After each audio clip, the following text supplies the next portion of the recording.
इनको ये कर पाना।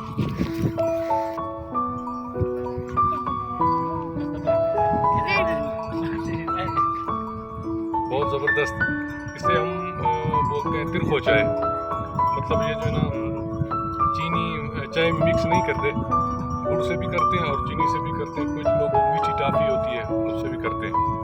तो ये ज़बरदस्त, अभी देखें इसको, इसका तरीका ये है ना, इस तरह ज़बान से इसको उठाना है तो ये बहुत ज़बरदस्त चाय मीठा हो जाता है। इसमें कोई वो नहीं है, बड़ा ज़बरदस्त। और चाय दिखाएं, दूध पत्ती चाय है, ताज़ा दूध है बकरियों का, बड़ी अच्छी चाय बनाई भाई ने।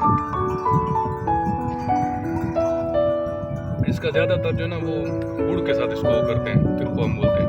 गुड़ के साथ मज़ा करती है चाय, चीनी के साथ भी अच्छी है, मीठा है, इसमें वो नहीं है।